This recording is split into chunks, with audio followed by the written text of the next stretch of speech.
As a dev editor, I occasionally get asked questions about copyright. And of course, I'm not a legal professional, so none of what I say in this video constitutes legal advice, blah, blah, blah. But one area that doesn't come up as often is trademark. Okay, quick anecdote. Yesterday, I was out for a run listening to Microsurfs by Douglas Copeland. At some point, he makes reference to the best-selling self-help book from the 80s called The 7 Habits of Highly Effective People.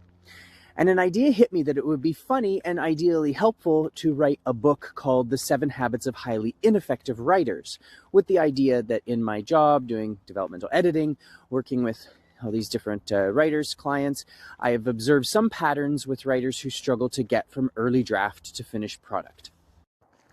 But after thinking about this idea for a little while, I started to wonder if there wasn't a copyright issue with using that title and concept. And after doing a few searches, what I discovered is that no, there isn't a copyright issue, but there is in fact a trademark issue. As per the definition on Wikipedia, a trademark is, quote, a type of intellectual property consisting of a recognizable sign, design, or expression which identifies products or services from a particular source and distinguishes them from others.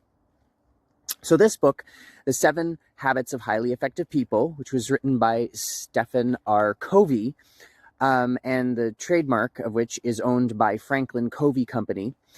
With a bit more searching, I discovered that this company does, in fact, vigorously defend its trademark. For example, webcomic artist Scott Kurtz, in his comic PvP, made reference to a fictional book called The 7 Habits of Highly Effective Pirates.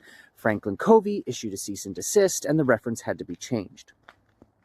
So I will have to keep thinking about my concept for the 7 Habits of Highly Ineffective Writers and how I can reframe that in a way that has its own hook and doesn't veer into trademark red zone territory.